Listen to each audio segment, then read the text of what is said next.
Hey, Hi, folks. We are here today to talk about planning our epic family road trip next summer 2026. And I'm going to be talking with Brian and asking him questions as we talk about the planning that we're putting in place to get ready for this big trip.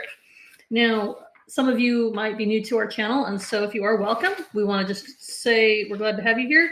And we are going to be talking specifically about how we plan a road trip with our neurodivergent family. Multiple people in our family are neurodivergent in some way, have ADHD, autism, complex PTSD, various things. And so that's something we're going to be talking about today. We're also going to be talking about some of the methods we're using to plan things. And today, the one we're going to focus on is Google Maps. Brian is kind of the expert at that.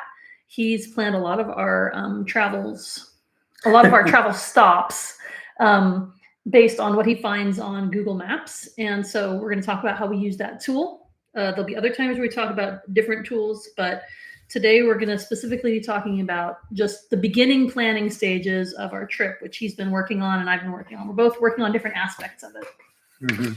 So, Brian, I'd like for you to start and share with us what's the main goal of this trip. Why did we decide we want to do this epic cross-country trip next summer? Yeah, the main goal, maybe the word is impetus. I think we're doing this trip because we're crazy. A little bit, for sure, a little bit. We're kind of road trip addicts, and the goal is. I think the way it grew organically is that we wanted to attend TBEX at the Travel Bloggers Conference, and it's in Richmond. Mm-hmm. And Richmond is close to a number of places where we have friends, and we also it's also close to some places where we have our older kids have wanted to go to. Yeah. So absolutely. We saw that and we're like, hey, we got a year, and it's in Richmond, close to DC. Go a little bit further up, and we're up into New York. Right. We've got friends in New York and Newark area, friends in Maryland. So we were just kind of like, well, let's shoot for it.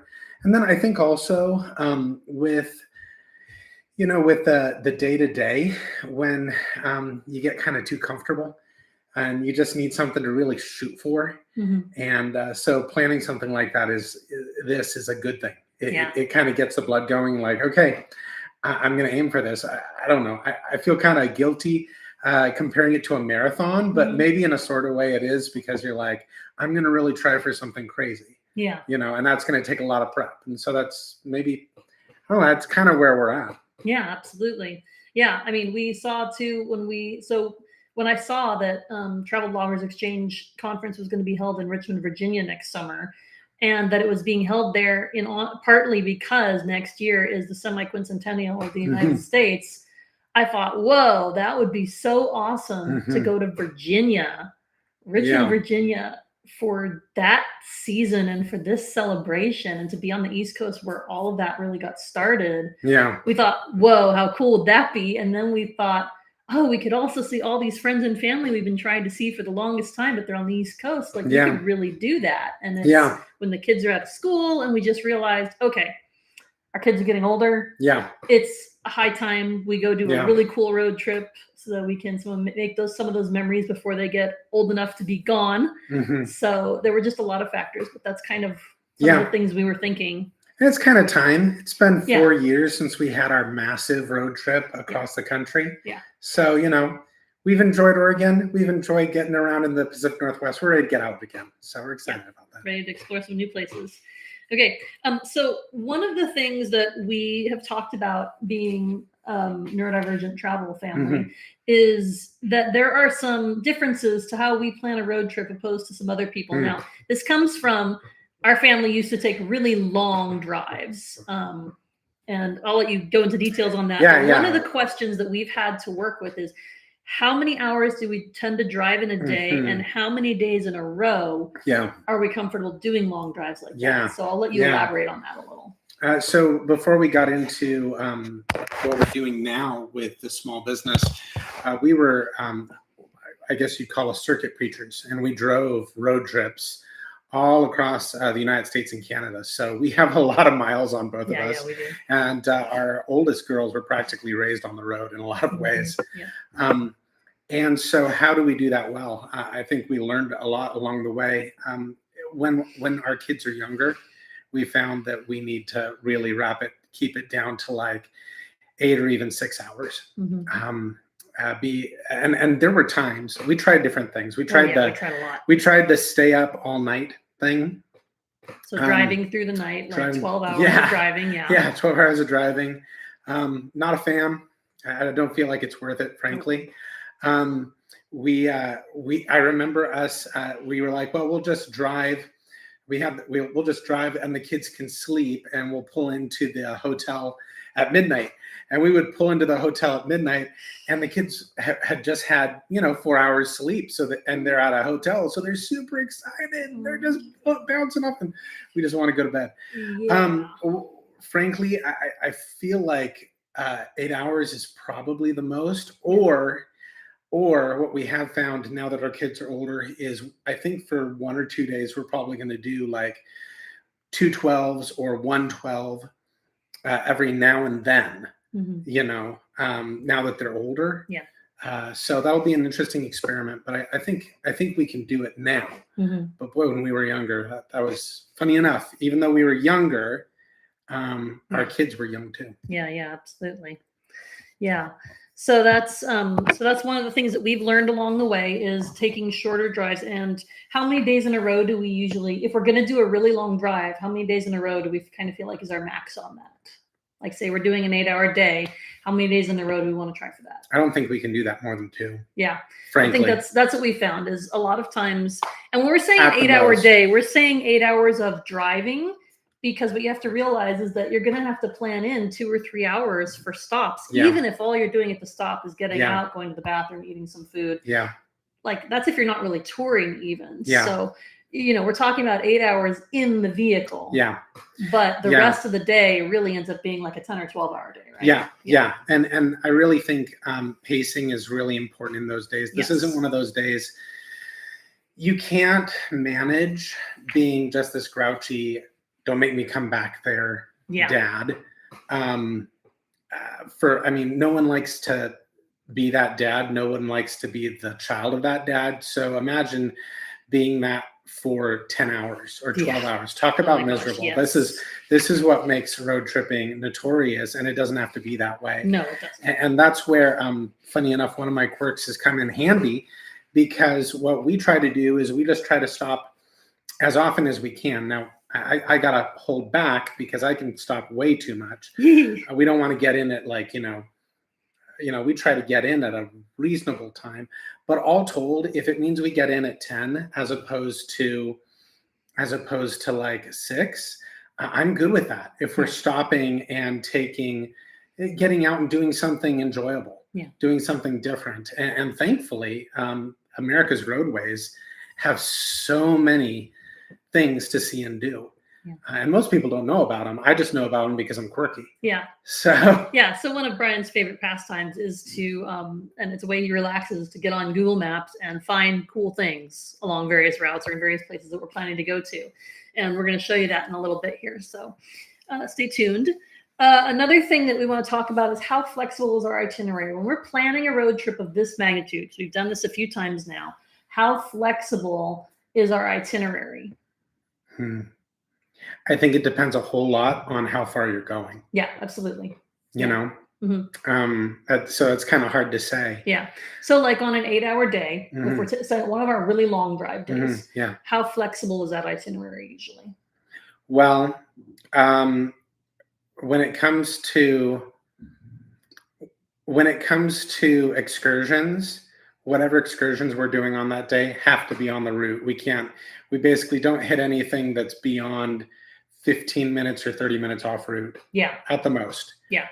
It's just a reality. And then again, the end time is not as important, although we have to be a little bit cognizant of how everybody's doing too. Yeah. So when I think about flexibility, on our last road trip, we had a kiddo who was sick. Yeah. And so we had to adjust and scrap some things. We were looking at possibly making some Oregon Trail stops and stuff like that. And we just had to scrap it. And we had a night where a few of us were sick, actually really sick that night. And so we had to keep going, but we took it a lot slower. We woke up later. We had donuts. Yeah. No need to wake up early and do the hotel breakfast. Yeah. I will say that I think a big way to build in the flexibility is to set aside days that aren't where you don't have to be. Yes. So, okay, in our upcoming trip, we are going to have, there are lots of places we could see, say, on the way through Oregon and Idaho, but because they're within a day's drive of us, we're just going right past them. Yeah. So we'll probably go for 12 hours and stop somewhere and be there for a couple days. Mm-hmm. Yeah. And then we'll go another 12 hours and stop somewhere and be there. Yeah. And, if it means that we need to trim off a little bit in those midway visits, then we trim off. Yeah. But what we can't do is even just going 12 hours a day after a day can be really too much. Yeah. And it kind of depends on how many drivers you have too. Yes. I'm the primary driver. I'm a commercial driver. I've done it for years. So, it's not out of the ordinary. Now, if Jennifer had to do as much driving, that would impact it. Yeah. Once our girls start driving, that might help. Yeah. So yeah, when we start driving next summer, there's an excellent chance that we'll have 2 or even 3 additional drivers besides Brian and myself, who have been the primary drivers for years. And if that happens, that'll of course give us a lot more options, because then both of us can take full breaks where we're not the ones in charge of the wheel. And that will probably help a lot with getting longer days in. Yeah. But I can't drive very long. If I drive more than about 2 hours, I get really sleepy. Yeah. So that's not very good for the road. And Brian has had to do most of the driving in the past. So yeah, that's another factor we have to consider. So now I think I want to show, because we're already about halfway into our plan here, I want to show how Brian organizes his travel stuff on Google Maps. Organizes why don't you loose talk? term. Yes. Okay. Okay. So ever since I've been very, very little, I've loved maps. I was kind of like that girl in Sense and Sensibility that was always in a map book. Oh yes. Mm-hmm. And so now I do that on Google Maps. Yeah. And I just find, just a couple of minutes ago, I was looking at really small towns in Wyoming, super small towns. And oftentimes these places have interesting things. Yeah. And so when I find places, I like them. Okay. And I organize them, and we have places that we can stop by. All right. So we're going to show you here our Google Maps. And I've zoomed out to show you kind of what our Google Maps looks like so that you can see. And there we are. Yeah. So if you're looking here, you can see kind of all the things that Brian has saved on here. And you can see, go ahead, you give us a tour. So I should just say that let me just say that when you do this, you'll probably find that you're going to need another Google account for when you want to navigate, because obviously it's kind of hard to see. But, when I come across things, I mark them. And so you can create lists, and you can actually create lists for things. And those lists can be whatever you want them to be. So I don't know what this is. This is a waterfall, that's in the area. Just with these cool little icons. Yeah, this right here. So Google Maps has all these different icons. And this is the one that I chose, if it'll pull it up, for a historic cemetery. Okay, that one's not working for some reason. All right. Oh, so there's one in Terrebonne. Why don't you click? Or there you go. This guy. Yeah. This is like if there's like a scenic hike, I've got a little. Cool this hike. is a little cool hike. I've got. Nice. I got this little icon, because when you save something, you can see I've created a whole bunch of them. Yeah, that's cool. So I started just using these ones, and then I found this, and it got really out of hand. So if I find a cool hike, I create that. I'm a Semitics nerd. That's like Arabic, Hebrew, Aramaic. So Semitic languages. Semitic languages. Yeah. So I'm that's a different thing. But hot springs, military sites. Oh, by the way, it's Veterans Day. Thank you, veterans. Thank you, veterans. Thank you, families of veterans. We appreciate it's a big sacrifice for the families as well. Absolutely. Restaurants I come across where I'm like, that looks totally cool. I like the roadside oddity. Roadside oddity is one of my favorite ones. Oh man, there are so many unusual and weird things in the United States. Yeah. So and indigenous sites, I like a lot of those. So when I'm going along, I can find all sorts of things, and I'm still finding them. Yeah. Battlefields, and there's all kinds of things. And oftentimes I find these things not by looking them on the map, but because as a history nerd, I'll be reading a book. Mm-hmm. And so you came across a battlefield, which was like the Battle of what woman? I was trying to remember. Oh, the Punished Woman. Yes, that's out in Kansas. Out in Kansas, and that's a battlefield I learned about. It was part of the so-called Indian Wars. Yeah. And I came across that by reading a book. And so when I was reading about the Indian Wars, all of these different battle sites I would get on and I'd find them. Yeah. Sometimes you can't find them. You actually go to, I type it into the internet, and up comes a Wikipedia article. And the Wikipedia article, they sometimes have the coordinates, and you can click on the coordinate, and it asks you what kind of program you want to use to find it, and it'll stick it right there on your Google Maps. Yeah. So, now I'll just put a caveat there. That doesn't mean that it's necessarily public property. Right. So, there you go. So it is something that we have to bear in mind when we're seeing some of these places is, okay, is there access to place? Yeah. But when we're traveling, we're always looking for things like that. I know we have a blog post called five quick stops for long drives. Mm-hmm. There's always the temptation to think, well, I can't stop, because if I stop, it's at least a half hour.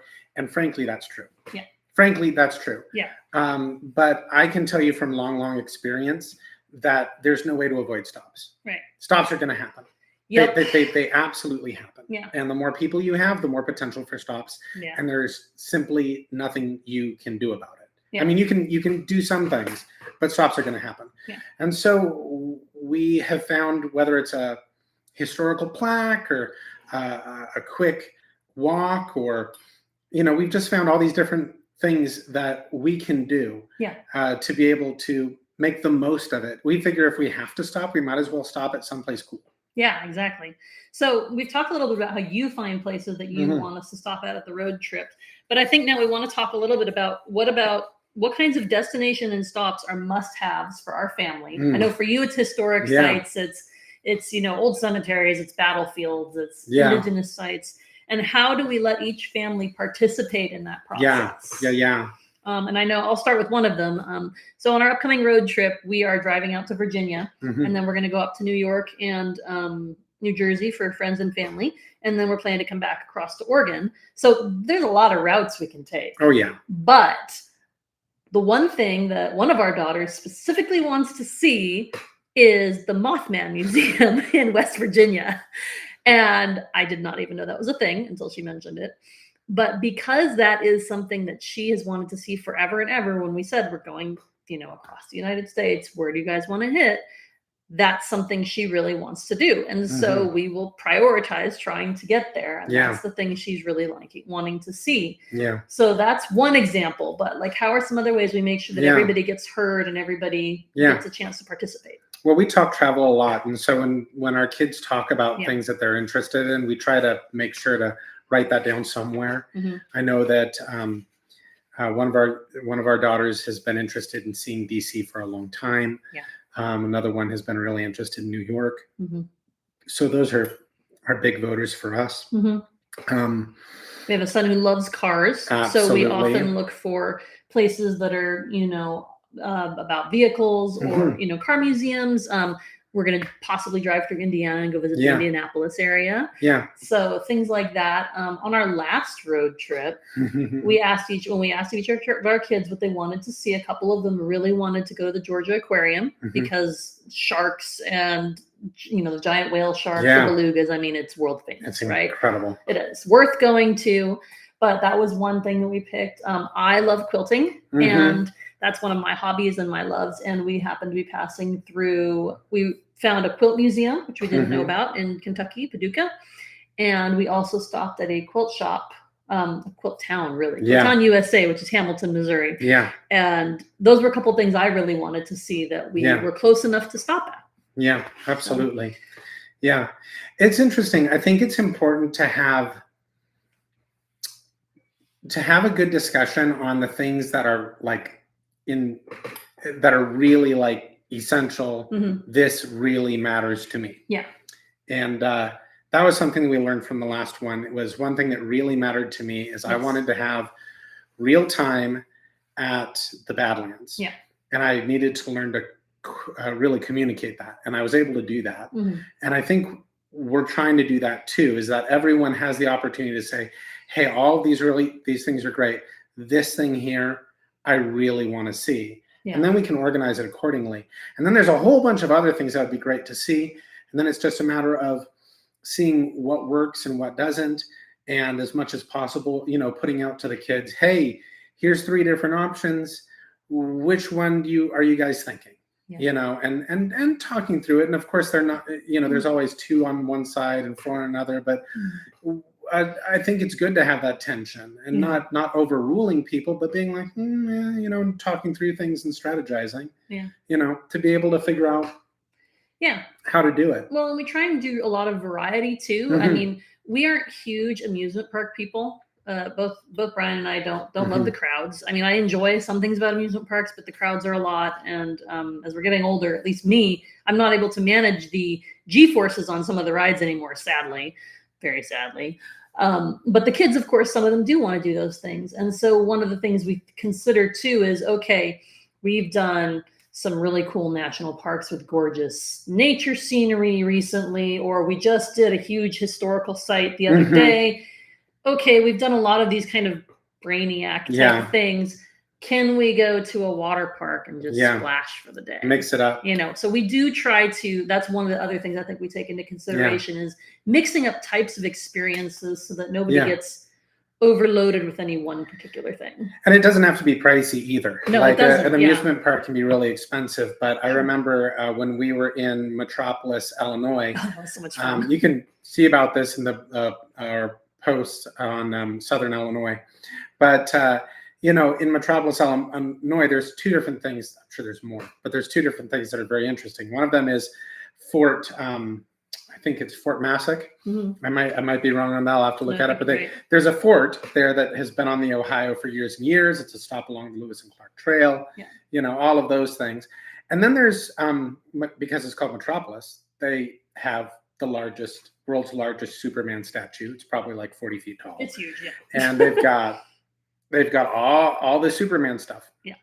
Well, we did Superman. Yeah. We'd already seen some Lewis and Clark here or there. The kids had already seen lots of history. It was a day for Superman. So we did Superman. It was fun. Yeah, it was. And it was a blast. It ended up being one of the top stops. Yeah, we had a ton of fun. And it cost us zip. Yeah, it was just exploring. Some of us decided we wanted to buy. I think we bought a Superman magnet that's still on the fridge, slowly coming to pieces. Yeah, it is. We got to buy a new one. and I think that's it. Yeah. But absolutely. We had the most fun. Yeah, it was. It was a lot of fun, and we just really enjoyed that.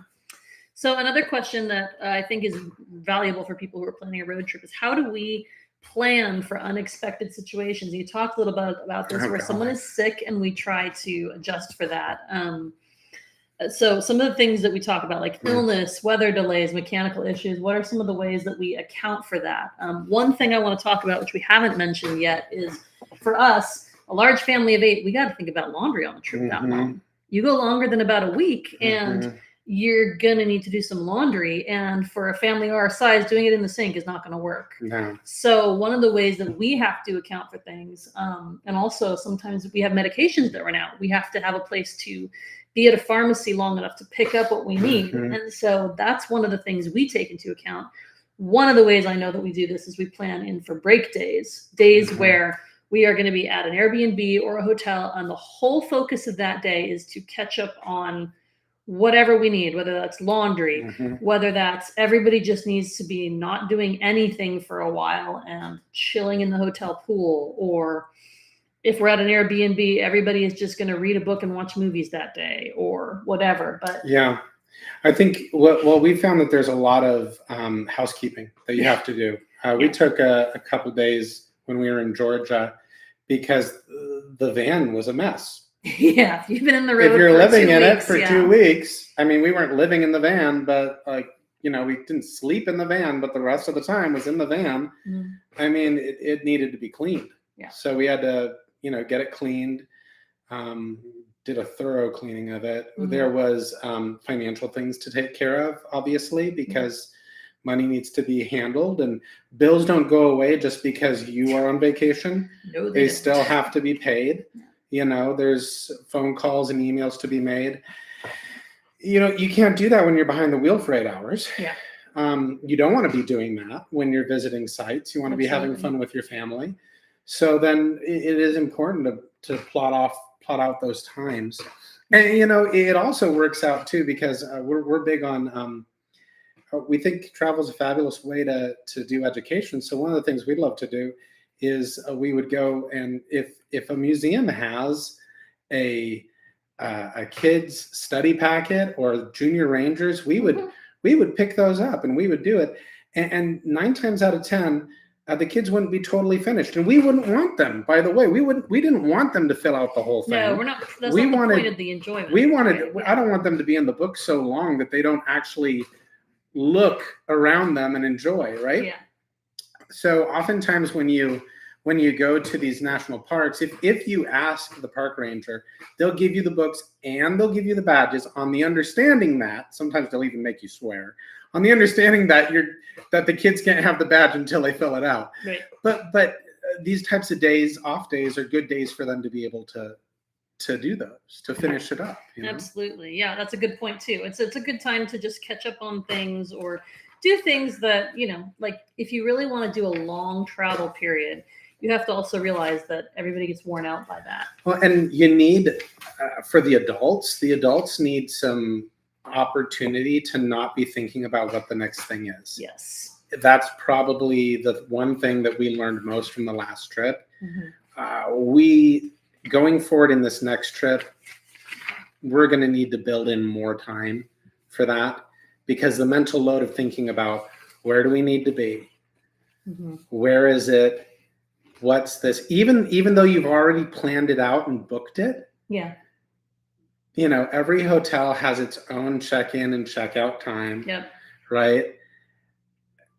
There's all these particulars that you can't plan it out to a T. No, yeah, you can't. Did my little one eat enough protein at lunch?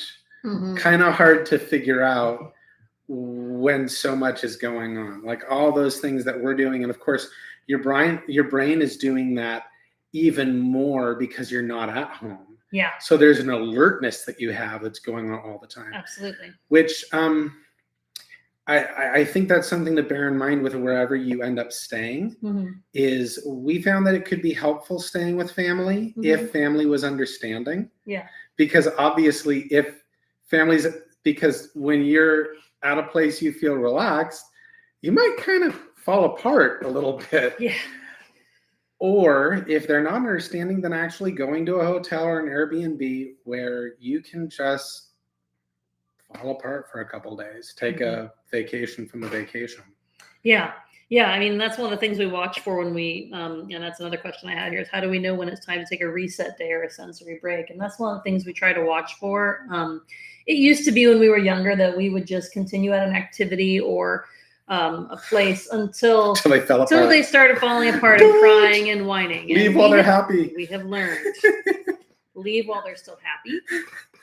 Don't wait until they're losing it. That's a bad plan. Yeah. And so that's one of the things we watch for is when people are enjoying themselves, but we start seeing the very first signs of tiredness, the very first signs of, okay, this might not be quite as fun anymore. Yeah. Even if several or many of us are still enjoying it, that's when we start to say, okay, what do we need to do here? Do we need to take a rest? Mm-hmm. Do we need to be done with this? Mm-hmm. And that's one of the things that we really planned for and part of that is because we're neurodivergent, so many of us, and the world's just not made in a way that is really well suited for that. Mm-hmm. And part of that is just traveling with kids and teens. I mean, but also like recognizing that our bodies and our mentalities change really rapidly once we get tired. Yeah. And so having to keep that intention, like I might want to stay at a place for another 40 minutes, or I might want to try to Jennifer helps me with this because I always want to make one more stop. Yes. But if we still have 2 hours to someplace, making one more stop is probably one too much. Yeah. Because the stop isn't going to come closer by me stopping at a place. Right. Like that you still have to drive those miles. Yeah, you can't shorten that. Yeah, you can't. And so do I really want the last 50 minutes of a great day to be miserable? Yeah. No, I want time to be able to wind down. Yeah. And the kids, even though they can't express it and they don't know it, are going to need time to wind down in a place that's new. Yeah. Which means that we actually need more time, not less, unless we're dead dog tired. Now, if we're dead dog tired, it might work. Right. Maybe. It's always a toss up. So we try to plan a lot of extra time, more time than we think we're going to need. Yeah. With the understanding that, hey, you know what, if we're feeling great and we have a lot of energy, we could do something. If we get to the hotel and we have a ton of energy, we could walk to a dinner place and explore something on the way. That's a great way to do it. And in fact, that's probably one of the best things we ever discovered is set up your long day drive so that your meal together, your dinner is either at your destination or very close to it. Yeah. Helps. Because then you already are unwinding. Yeah. As opposed to having fast food and then driving for 2 more hours to the hotel, it's just not the same thing. No, yeah, it's much better to just be done. Whether you're eating, a hummus and pita meal from Trader Joe's and you're eating it in your room, or you're able to go and eat at a Denny's or at a Mexican cantina restaurant, that will settle the family a lot better than eating in the car and still going. Yeah. And then arriving late at night. Yeah, absolutely. All right. Well, we have been talking for about half an hour, and it's time to wrap up. Thanks for coming and watching our video. Welcome. And again, we want to thank veterans for your service. We appreciate you. And we will follow up soon with a new video. Please click like and subscribe and follow us for more videos. Yeah. Because we're going to be talking about this for the next few months. We have 6-7 months before we leave on this trip, and there's a lot of planning to do. Yep. All right. Thank you. Bye.